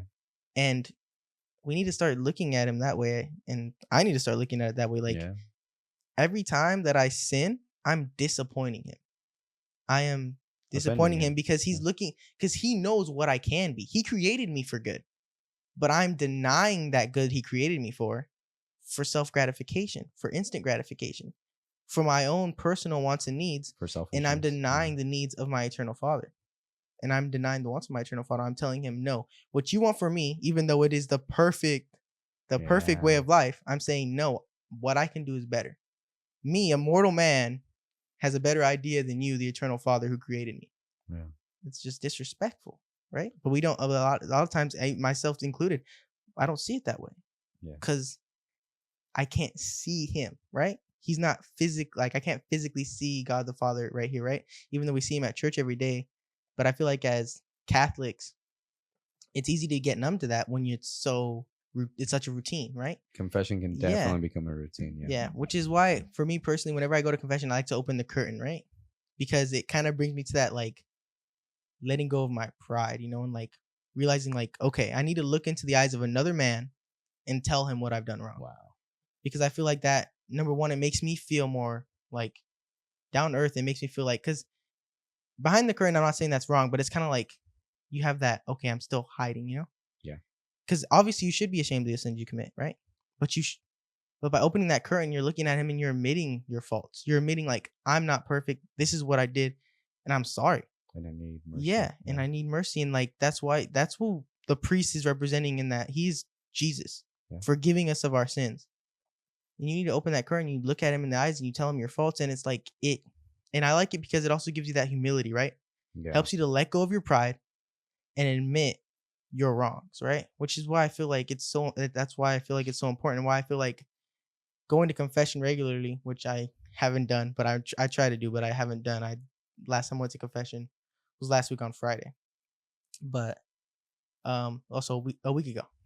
But That's funny, dude. You're like, no, I haven't even gone, but Yeah. it's been a week. yeah, it's been a week, but but that was like the first time I had gone to confession since like January. Oh, So I was like, see. yeah, I need to kind of get more in that routine of at least going, if not once a week, at least every other week, Oh, guys, we're in April. Yeah, it's crazy. But it's like, yeah, I need because every time we go to confession, we're letting go of pride, right? Which pride is the sin of the devil.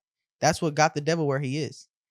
So any chance we can to get rid of pride, we should be taking. So if that means even going to confession when you haven't committed a mortal sin, that's a good idea. Why? Because you're being humble. You're humbling yourself, and you're letting go of pride. And pride, we don't realize how often pride comes into our life, right? How often we have pride, because like we can have pride on the day to day. Like if we look at a guy, and let's say like for me, like I'm at the gym, right, working, right, and then I see this guy walks in, and he looks like hecka good. I'm like, bro, that guy looks super attractive. Like he looks really good, right? He gets all the girls. I don't think that's pride. But it's also like, it is not. It It's is not. I It's think- the different. I think type you have a of different pride. type of struggle there, buddy. No, but it's No. like he looks really good, and it's like, dang, and you kind of get that like resentment, right? Because you're like, I see. yeah. Okay. So it's like then you get like prideful, like, and you're like kind of, and you have like for like a small like like I don't know, like a dislike toward him for no reason. You don't even know the guy. Yeah. But it's like that pride of like, man, like you know what I think, Yeah, I do. Yeah, because I've heard it and it makes perfect sense to me. That every sin has pride, because Mhm. that's a saying, no God, I know what's best for me. No God, I'm gonna do this. It's basically telling, no God, I know better Yeah. what's for me. And humility, it's full surrender. It's full, whatever happens to me, Lord, I'm grateful, Mhm. and it's your plan, and it's whatever you want, and Yeah. just letting go. And it's so difficult to achieve. I mean, we've seen humble people around our parish, Yeah. and you're just like so attracted to like how they are Yeah. with everybody. And yeah, it's something tough. It's something tough to ask for too. I'm No, always yeah. hesitant when I ask for it, but you know, when those lessons come in, that's where I'm like, wow, Mhm. I can't advance in my spiritual life if I don't ask for humility. No. Yeah, because it's tough because we don't, like I said, we don't notice how often on the day-to-day basis pride comes into Yeah. our life, you know? Like how often that happens, like it's like, and it can weigh you down after a while. It weighs you down. Yeah. You might not even notice, but yeah, it weighs you down. It's like it's affecting you because deep down, you know, it doesn't feel good Yeah. to be prideful, you know? And Well, it feels good in the moment when you're Yeah. like, yeah, I'm the best, you know? yeah. And that's why everybody's ego and pride gets so hurt, because we build ourselves up, but only God can build us up. When we try to do it, Yeah. it's so fragile. Yeah, and we're we building can ourselves a sandcastle, right? Exactly. And we can easily just be knocked down by anybody, by Yeah. comments or by a look. Yeah. And then we're all like, what? And now our ego, Or by seeing a guy, oh man, that guy's got a nicer car than me. Who does he think he Yeah. is? You know, like, bruh, Is he a good looking guy too, Gabe? probably. Yeah, if he drives a nice car, who cares what he looks like? He's got a Yeah. nice car. I mean, You think so? Yeah, 100%. Oh man, That's why I work on cars. So that way I can Wow. to compensate for my looks. Oh man, no, you're good, man. I you know, heard this once, and it really like, oh man, it changed my perspective on cars. I drive a Civic, and it's great. It's almost at 300,000 miles. Whoa. Never took it to the mechanic. You know what? I don't believe in superstition. I'm not gonna knock on wood.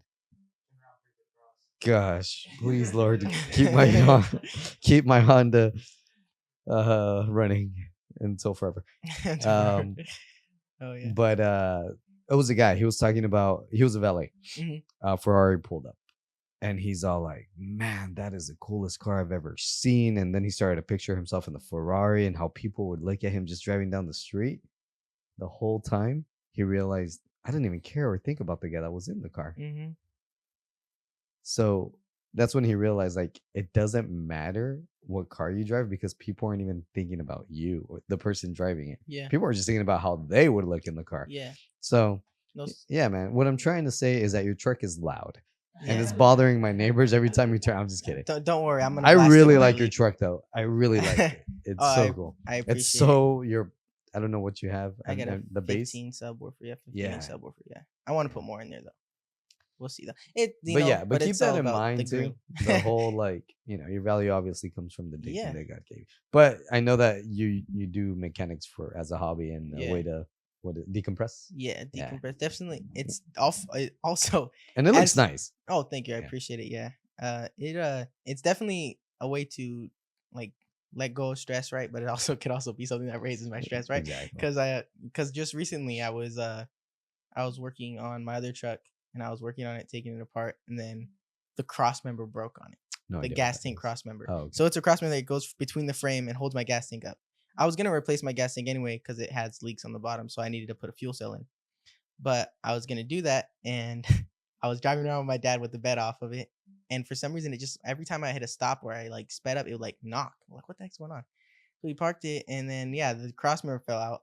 So something I thought was gonna be a quick little job was not a quick little job. Now my truck is the bed's completely torn off, all the rear suspension's taken apart, and I tore out the inside of the cab because I was like, well, if I'm gonna do this, might as well just full send it and just bag the rear end of it. Yeah. So I was like, all the carpet in the seats ripped out, everything ripped out. No. I'm gonna cut out the transmission, the drive line housing in the cab, and I'm gonna raise it so that way I can. Are you gonna Fred Flintstone your car? Like, where Basically, you're just, like, it's not even gonna have an engine. I'm gonna take out the engine. I'm It's gonna got turn it into two. the Batamobile. Batamobile. So I'm just gonna be running with the car.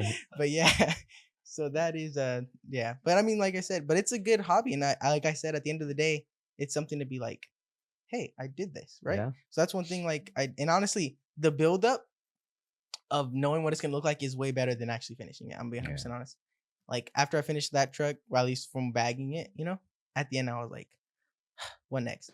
Exactly. We can never be happy with just what we made. Yeah. And I honestly, I got more sense of like happiness, right? That joy when my dad and my grandpa said, like, looked at it and they were like, that's cool. That's awesome. I'm proud of you, right? That felt way better than finishing the truck. Wow. I was like, what can I do to get that to happen again? Yeah. I need to have, like, what do you want me to do? Finally, I'll remodel the house. I'll get you a new bathroom right now. If you will be happy with me, But it's like, yeah. So that's honestly, yeah. Honestly, that's like the best part, It's just like feels good when people like look at it and be like, hey, that's cool. Yeah. Like, oh, thanks. I appreciate it, And it's just like, just like I think that's one thing that guys like a lot is like not like being complimented on our looks. Don't get me wrong, that feels good, right? But when someone compliments you on like what you do, like, hey, you did a good job doing this. Like that feels way better than getting complimented on our looks. Our work. Yeah. Because then we feel useful. And feeling useful as a man is the greatest feeling in the world. Yeah. Feeling useful, feeling wanted, feeling needed, that's an amazing feeling, right? Because you feel like I'm accomplished and I have a purpose. I did something and that person felt good about it. Even if it was only one person who I helped, that person feels better because of it. And that's a good feeling. So that's honestly, that's true. There's at this job of all the jobs I've had, there was a dude, he was old, and he wouldn't retire. Or he was retired and he was just working there. And like he didn't need the money. He had like 2 homes, and I remember somebody asked him, he's like, why don't you just like not work? And he snapped. He's all like, what? So I can just be useless at home and not do anything and not have a purpose? And I'm like, whoa. Yeah. That's where it kind of hit me the first time, where I'm like, yeah, we need to constantly be doing something. Yeah. Can you guys look this up? I heard that there was a study that when men stop doing things, that their lifespan shortens, especially like retired men, like that they're more likely to die before the women because of lack of motivation. Doing things, the purpose, having purpose. Yeah, I feel like that's so true with guys, because my grandpa, he retired and then he went back to work, and now he still wakes up as if he goes to work every day just to do stuff around the house. And it's like, and I look up to him and my dad, and I'm like, that's what I want to be. That's the man I want to strive to be. Because like, they're like, my grandpa was working 2 jobs, sleeping in his truck between each job just to get like a 2-hour nap. And he was working his butt off. And it's like, that's amazing. Like that, in my opinion, like obviously you're like, man, if I could be like that, I'll be happy, right? That's not gonna how it works. But like, you'll feel a sense of accomplishment, Yeah. Even not in the moment, because it's gonna suck feeling sleep deprived, right? But like once you've gotten a certain point and maybe like you're able to treat your family, or you're able to buy your own house, right, and enjoy that with your family, you're like, hey, like my hard work did this, right, with the grace of God and allowing me to do it. What you guys got?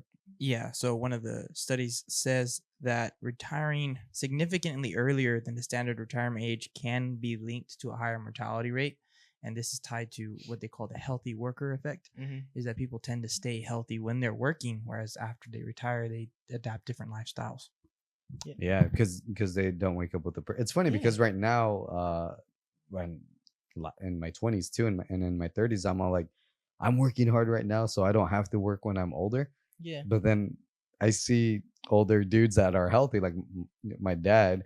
He wakes up at 4 a.m. every day, 5 a.m. And I'm like, dude, you're retired. He's all like, nope, there's a lot to do. I'm like, good, man. Yeah. And I get it. Yeah, it's respectable because, I don't know how often, like, if I don't do something during the day, like, if I just stay home and sleep and like I'm on the couch, I'm sore, I got work later, so I'll just wait till work. I feel like crap. Yeah. I'm like, inside my head, I'm telling myself, you're lazy. You didn't do anything. Worthless. Yeah, you're like, worthless. Why do you even exist? You don't contribute anything. Yeah. But and you start to tell yourself that. But that's why one reason why I joined the MMA gym is because I was like, which one with Kevin? Yeah, the same one Kevin goes to. What? Wait. Yeah. Do you do? Right now I'm going like during the day, so I go like at 10 a.m. I go over there because I have work and I work 4 to 9 at night, so I can't go to the jiu-jitsu class. Otherwise I would, but I can't. So that's when I've been going, and it's cool because it's like usually just me and maybe 2 other guys, and then the coach, right? Yeah. So it's kind of some good one-on-one time, and I like it because it's like I don't feel lazy, right? Because Yeah. it gives me something to do, and I feel like, okay, yeah, you're Are doing you this. able to compete and fight with your? Yeah, the only thing is because of scar tissue, so it does hurt a little bit when I get hit there, or like when someone rubs against it. But it's like, grow up. Are you thinking about doing that? I would like to try. I wanna keep training and maybe try a couple amateur boxing matches. I like that you do that because I don't know if you remember a couple years back, cops were really abusing their power because they didn't really understand self-defense or Yeah. fighting. And so it's good that you want to be a cop and you're already doing self-defense class, so Yeah. you know what it's like to get hit in the face or to be Yeah. choked out. And So honestly, I mean, when you're holding someone, you know that like, hey, like yeah, back up a little bit, you know. like you don't have to like. And a lot of times, like they said, like, and it could be so easy to fall into, like when you're doing stuff like that, like when The you're power trips? Yeah, the power trips is like you're just when someone inflicts pain on someone else just because they know they can, they're just doing it for an ego boost, right? Yeah. Someone who knows their power and truly knows their power and feels good about themselves isn't gonna do that because they have confidence in themselves. Yeah. The only reason people don't do that is because they need that power trip. They need to feel good about themselves, right? So it's good to. That's why I feel like it's good to do, and that's why I want to do boxing for a little bit, probably, maybe get a couple boxing matches in, see how That'd it be cool, goes. man. And then but I definitely want to, once I get a better time schedule with work, hopefully I get a different job and get a better work schedule, I want to do jiu-jitsu because I feel like that's definitely something that's gonna help me, because a lot of people, I've heard it from a few people. Joe Rogan said it on his podcast, he feels like, and I think Jocko said it too, like it would be 100% beneficial if every cop was at least, I think it was like a purple belt in jiu-jitsu or a blue belt, I can't remember Yeah, which one. I think purple. Yeah. And I'm like, okay, well then obviously that's gonna be because a lot of old guys do jujitsu. And it's because they're not taking that constant impact to the head, right? Like you can only take so many punches to the head before you're just destroyed, right? Yeah. It happens. You see it in professional fighters. After they get destroyed and completely knocked out, flatlined on the freaking mat, they don't come back the same. Yeah, That's dude. head trauma, severe head trauma. And that's one thing that you don't do with jiu-jitsu. You're not taking severe head trauma. You are getting choked out and rolled around, but those are like, you stretch, you do good. If and anything, it's, just body aches. yeah, body aches them, you get a little, once, your guy once puts in a you- while, like your throat will hurt for like half a day. Yeah, but I mean, who needs your throat? I mean, you had a No. tube down your throat, Yeah. for hours. So Yeah, so you can handle it. Who cares? Machines can do the work of Yeah. my breathing, so I don't need it. Even though I'm But- a white belt with one stripe, jealous. I enjoy it, and No, it's a yeah. shared hobby that I have with my daughter, dude. So when you have kids, like it's Mhm. gonna be something that you guys can do together, and it's Yeah. fun. And it's just, I mean, It's honestly, fun. it feels like, I mean, you feel good as a guy. You get roll around, Yeah. get sweaty, you feel good. It You get you leave and Apparently, you're like, hey, I feel accomplished. the only thing I've ever been complimented on when rolling, and this is with like, high. Well, I don't know if blue belts have ever told me this, but definitely white belts that are about to be blue belts Mhm. or been there for a while. I'm not really good at a lot of things, but apparently my grip is crazy. So when Yeah. they try to do something, I just grab their hand. I'm like, you're not gonna Yeah. choke me out, and I just wait till time goes out, and I just don't let them go. So No, maybe yeah. the small hands, Yeah, tighter that's grip. why I just latch nice. Yeah, No, yeah. Yeah, but I feel like definitely it's beneficial. And like I said, once I get a better work schedule, that's something I want to do regularly. do it, man. Yeah, because it's just like, I like that physical aspect. Because don't get me wrong, weightlifting, bodybuilding is fun. I love it. And I'm not going to stop lifting weights. I'm not going to stop because I enjoy it. I want to look jacked. I want to be a short cop who looks jacked in his suit, I Yeah. want to look big. But I also want to look big and be able to fight. So I don't want to be able to like throwing like little, but not able to punch, I want to be able to handle myself, Yeah. and especially because I know I'm shorter, right? So being a cop, sometimes, if you run into a bigger guy, he's going to be like, oh, this short cop, let me lay it into Oh him, yeah, right? dude. And I'm So- the shortest one at the gym, and every time I roll, it's someone that's always bigger with Yeah. me or takes me on weight. Yeah. And like, I mean, it's just, as shorter guys, it's just like, it's so common. I mean, when you're shorter, anyone you're rolling against, like I was rolling with a guy who was like 200 pounds, I think. He was freaking, I was suffocating. Yeah. But it was like, but I wouldn't want to. I mean, it's fun to sometimes train with someone who's like your same weight. But honestly, I feel like training with someone who's heavier than you is so much. That's all I've ever known. Yeah, it's just so much better because you're not like, because sometimes when someone who is your like size and weight and stuff, sometimes it's gonna be easier for you, right? Sometimes, right? Maybe. Yeah. Unless they're really good, Their because skills, obviously there's guys who are my weight in jiu-jitsu and they've been in there for so much longer, they'll choke me real quick. Yeah. But like, like sometimes going against someone who has a higher skill set, it's pushing you to be better, right? Yeah. And it's humbling. You humble yourself. That's all right? I feel when Yeah. I did jujitsu. It was So just it's- humility, And it's a good feeling, right? humiliation, really. Yeah. It's like just like walking Dude. up and they're like, man, you were like being suffocated for 2 straight minutes. How'd you do that? Like, I don't know. What He I rolled me hate, around. what I hate about these guys is when I'm finally about to get them, they just use their weight and Mhm. like put all their weight on my face, and I'm just like, Yeah. well, tap, It's just Yeah. like, can't get out of here. They were like, that's cute. Now let me show you how I do it. Yeah. No, yeah, it's so true. Because that's what they were doing. Like this one guy, he was like, he was cool because we were wrestling. Like I kept getting myself caught in the same thing, and he kept talking me how to get out of it. Oh, And dude, it was like, actually, was so cool. appreciate those guys. No, yeah. because they're like they meet you where you're at. They Yeah. know that obviously they're not gonna be like, oh, I'm gonna take it easy on you, right? Like, listen, if I see an opening, I'm gonna take it, but I'll show you how to get out of it. Yeah. Then that's cool. I feel like that's beneficial because sometimes there are guys like you said who on that power trip, right? And they see someone who's not as advanced as them, and they're like, oh, I'm gonna smack this guy. No, I'm gonna roll him around. I'm gonna put him in chokeholds he's never been in before. Yeah. I'm gonna give him nightmares. yeah. Right? And so many times that happens, right? But like that's why I There's feel a dude there that I don't know. He just has no empathy, and he just really like super aggressive. Like when you go, I'm like, this guy's gonna kill me. Like I'm No, pretty sure yeah. this guy will do it. yeah, and But I don't.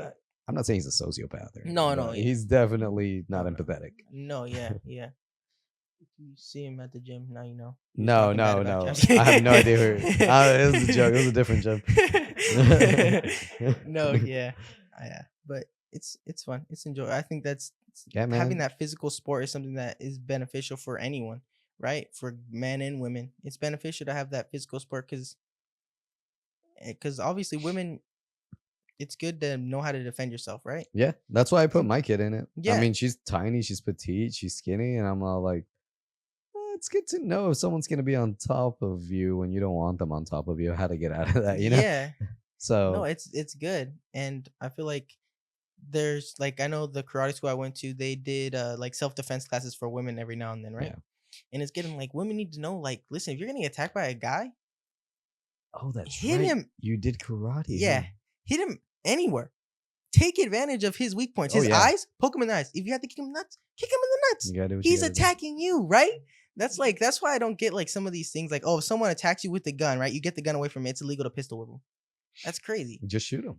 Well, that's also you're gonna get in trouble for that too. Is it the same amount of trouble? Yeah. I'll go for I it. think so. A I don't shooting. know. But it's like it makes no sense. Like this person literally wanted to take my life, but I hit him with the gun. He was gonna shoot it in my head, and that's illegal. Like, weigh that Thanks out. a lot, He wanted to- Obama.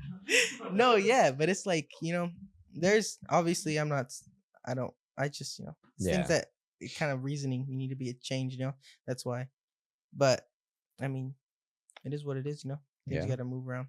But it's fun. I like getting punched. I like being able to punch somebody, and it's fun. Yeah, little head trauma never hurt nobody. You're a black belt? Yeah, and karate. Yeah, American That's Kempo. crazy, dude. Yeah, Your whole family is, right? yeah. family full of killers? We're all black belts. It's sick. Do you have to register your limbs as lethal weapons? No. I've seen what you guys do to They have to be a wooden certain boards. length. I'm too short. Yeah. No, yeah, I don't. A certain length, or No, I was just joking. No, yeah, but I mean the black belt test that our karate school had was I like it so much because you do like some training, right? You have like a Bushido, which is great. I think that's awesome. What's a Bushido? So you go up to the mountains and you do Oh. a training overnight in the mountains. It's so cool because it's just like you're breaking yourself down, right? But you just keep pushing, right? Like at the end of the Bushido, your last thing is you run from your campsite all the way down to where the bear is. You know where that bear is? In if you're going like to core school? Are you talking Oakhurst the one area? from Blackberry? The one else? I'm No, just that's kidding. No, I crazy. don't know this. No, yeah, but if you go to, I think it's core school, right?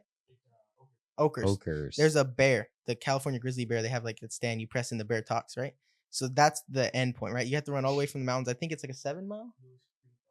Yeah. Oh, Yeah. I know the bear. Yeah. So you have to run from Lewis Creek there, right? Is it Smokey? The bear? No. Because not only Smokey. you can prevent a wildfire. Okay, I'm sorry. No, yeah. Don't start wildfires. But yeah, so you run down there, and that's like the last one, and like it sucks because you're like completely drained. You already spent. You slept give a it your night in the all, tent, yeah. yeah. And like my calves were sore for like a week because we also do a run in the river here, a mile run in the river in the sand. My calves were on fire, and especially because I got chased by a dog. A homeless guy's dog was down there. I got chased by. I was running for my life. because his pit bull was about to attack Whoa. me, and I was like just running, and I was like, Should have choked him out, man. man, he's got like way sharper teeth than me. No, yeah, but I was like, that's. But it was fun, and then the test was like a 3-hour test, 3-4 hour test, and I like the test is good because they keep like the technical stuff to last. So you start off with judo, or you start off with like your forms and sets, then you do judo. That's where Right you after- like flip people. You start off with your sets, and you start off with your form. judo. You You start off start- with judo. You start and off then with you do your judo. set. Sorry, This guy. I was barely even there. I blanked Dude. out after the judo. So you do your judo. I'm a clear belt, and I know that. So you do your judo first, then you do your forms and sets. No, it's judo bricks, then forms and sets. A black belt, ladies and Yeah. gentlemen. No, I'm Judo- kidding. Yeah, I took a lot of head trauma during that test. I don't remember anything. Nice. So you start with judo, then you do your forms and sets, judo bricks, forms and sets, and by the time you finish that, you're already dead because you were rolling around with guys who were heavier than you Yeah. in judo, and it's brutal. And then you finish that, and then you do after that. I'm already forgetting, but you do like some sparring and stuff too. But that's at the very end is sparring. And so by the time you get to your techniques and stuff, you're dead. By the time you're on your last 50 techniques, you can barely swing your arm, right? So they're telling you, they're yelling at you like, come on, intensity. And you're like, bro, I can't even breathe right. Like, I don't know which hole to breathe out of. I think it's coming out of my ears now. I don't know how that's possible. But like, so you're feeling dead, right? And then by the time you get to the sparring, right? By then, like some adrenaline hits you because you're like, I'm almost done. I'm right there, right? By the time you hit your last match, your adrenaline hits you. You're already starting to cry because you're almost done, right? So you're trying to fight the tears and fight the person in front of you. You're fighting yourself and the person in front of you, right? It's awful, right? And So- all the demons. That and you're all the fighting too. demons, right? And then you finish that, and then you do some candles at the end. And then after that, you finish, and like it was me and 2 other guys. You do and- candles? Like you yeah, make them? Or? You put them out. So you had to put them out with 5 with chops, 5 with punches, 5 with kicks. Whoa. And if you knock a candle over, it's no bueno. Whoa. So luckily, I Can you didn't. do any with your breath? No, that's illegal. You'll get Oh. done. Yeah, it's no good. Do they sing happy birthday once you say? I'm just kidding. Sorry. And, like, I'm sorry. All Don't the kill black me. belts hop in the chat. Get him. Happy. Like Diego's address is. I'm just kidding. No, yeah, but so that after that you finish the candles and that's the end of your test. So you then you start with your white key, and then once you finish the candles, you change into your black key, right? Oh. So it was me and 2 other guys. Right, went into a room. We were all changing. We were like crying, right, because we just finished our test. So it's just like 3 dudes, Celebration. 3 sweaty Yeah. dudes, changing out of their gis, crying. It's kind of So gay. where do I but sign up? It's kind of gay. So you're just in there. You're like, I love you, bro. Nah, man. Changing and stuff, and like you get out there, and and then you get your black belt. But yeah, it was a great like, experience. I don't know, man. You say that's kind of gay, but in jiu-jitsu, when they're like, all right, you want to fight? All right. Oh, get in my guard. Yeah. Get in my guard. Yeah, no, yeah. Yeah, so No, that's I was doing that with Kevin the other day. Yeah, you got in his guard? he got in my guard, I got in his guard. Yeah, we were getting in each other's Yeah, guard. see, that's pretty Yeah, gay. but it was all consensual. So yeah, but yeah, it was good. Consensual gayness. But yeah, so that's Well, good. man, I really enjoyed talking to you. Thank Honestly, you for yeah. sharing as much as you did, Oh, for and sure, bro. how I difficult appreciate it was. Yeah, But yeah, let's go ahead and end it with the prayer. yeah, for sure. These don't count as hats, right? All right. In the name of the Father, and the Son, and the Holy Spirit. Amen. Heavenly Father, we thank you so much for the life that you give us. Help us appreciate every moment, good and bad, when we're in the storm and when we're at peace. To always remember to thank you for your mercy, for your love, and everything that you give us. We pray this in Jesus' name through the intercession of Mary. Amen. In the name of the Father, and the Son, and the Holy Spirit. Amen. Amen.